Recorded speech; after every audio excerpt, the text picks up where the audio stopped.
और पूरा जनवरी आप ये मान सकते हैं राममय करने की, वो नैरेटिव बनाने की कोशिश बीजेपी साफ करती दिखाई देगी। अमित शाह कह रहे हैं कि अयोध्या में राम मंदिर निर्माण को कांग्रेस अटका रही थी, लटका रही थी, भटका रही थी। उधर विपक्षी खेमे से क्या चीज चल रही है, दोनों धाराओं को पकड़ने और समझने और इनके साथ बहने की कोशिश कीजिए। जातिगत जनगणना का आंकड़ा आ गया था, फिर आर्थिक और सामाजिक सर्वे के आंकड़े भी सामने आ गए, अब आरक्षण आ गया। बीजेपी ने इस बात को पहले से ही एंटिसिपेट कर लिया था कि हां ये आरक्षण लेकर आएंगे, पर पहले त्रुटिपूर्ण बताया गया।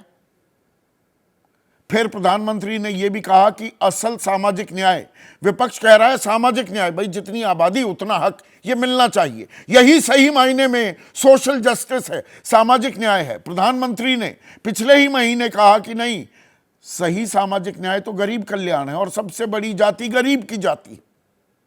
अब खेल समझिए, बीजेपी ने अच्छी खासी पैठ बना ली है पिछड़े वर्ग में।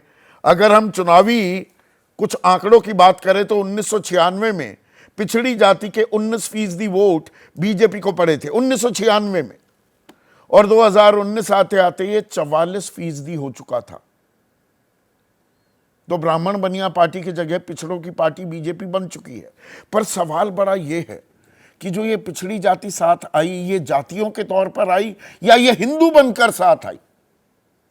ये एक महीन सा पेच है और इसमें बड़ी राजनीति अटकी हुई है। वो हिंदू बनकर आए थे क्या? और विपक्ष उन्हें फिर से उनकी जाति का एहसास करवाता घूम रहा है क्या? और यही काम नीतीश कुमार ने किया है। अब राहुल गांधी कह रहे हैं कि मैंने मन बना लिया है, मध्य प्रदेश और हिंदुस्तान में जाति जनगणना होकर रहेगी। तो जो कांग्रेस मंडल से दूर दूर भागती थी, मंडल कमीशन तो 7 अगस्त 1990 को लागू किया वीपी सिंह ने, अब उसका भी पूरा मंडलीकरण हो चुका है। तो पिछड़ी जाति और पिछड़ों में भी अति पिछड़ों का पुट अलग, अति पिछड़े बीजेपी के साथ ज्यादा, जो प्रमुख पिछड़ी जातियां हैं वो क्षत्रपों के साथ ज्यादा जाति दिखाई देती हैं। तो इसी के इर्द गिर्द ये पूरा खेल चलने वाला है क्या, इसी पर आज चर्चा होगी। पहले सुनिए प्रधानमंत्री ने क्या ताल ठोकी और विपक्ष किस बात पर अड़ा हुआ दिखाई दे रहा है, सुनिए। आजकल मैं जहां भी जाता हूं वहां अयोध्या में बन रहे प्रभु राम के भव्य मंदिर की चर्चा चलती है। मैं स्वयं सोचता रहता हूं और जो बड़ों से सुना हुआ है वो बात हर पल मेरे कान में गूंजती रहती है। राम काज किने बिनु मोहि कहां विश्राम। अब रुकना नहीं है, थकना नहीं है और विश्राम का तो सवाल पैदा ही नहीं होता। हम कहते हैं जातिगत जनगणना करो। अब भाजपा के नेता आते हैं, कहते हैं कि हम ओबीसी वर्ग को आगे बढ़ाएंगे, हम ऐसा करेंगे वैसा करेंगे। जब हम कहते हैं भाई गिनती तो कर लो, चुप। तो ऐसे में आज का सीधा सवाल, जाहिर सी बात है ये मंडल की राजनीति से जुड़ा हुआ है। सवाल हमारा यह है कि मंडल बनाम कमंडल तय करेगा 24 का दंगल, नतीजे यही तय करेगा क्या? सबसे बड़े मुद्दे ये बनने वाले हैं क्या? और राम नाम या आरक्षण करेगा काम?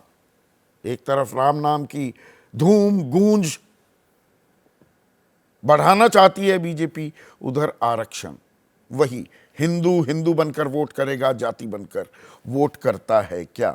चर्चा में मेरे साथ आरएसएस से जुड़े हैं सौरभ मालवीय, कांग्रेस के राष्ट्रीय प्रवक्ता अभय दुबे। दरअसल आज 2 अभय दुबे हैं। जाने माने राजनीतिक विश्लेषक अभय दुबे स्टूडियो में मेरे साथ हैं। राजीव रंजन राष्ट्रीय सचिव हैं, प्रवक्ता हैं जेडीयू के। धीरेन्द्र कुमार मुन्ना एलजेपी रामविलास पासवान गुट के राष्ट्रीय प्रवक्ता और समाजवादी पार्टी के राष्ट्रीय प्रवक्ता राजकुमार भाटी इस चर्चा में जुड़ चुके हैं। जैसे ही घड़ी का काटा दोपहर 2:30 पे आए, बबीता जी का दिल सास बहू साजिश के लिए मचल जाए। और ये है इनकी बहू, पूरे दिन ऑफिस की टेंशन हो जाए गॉन जब ये करें अपना फेवरेट शो फ्री टाइम पे ऑन। इनकी तरह आप भी देखें अपना फेवरेट शो अपने टाइम पर और डाउनलोड कीजिए एबीपी लाइव ऐप अपने स्मार्ट टीवी पर।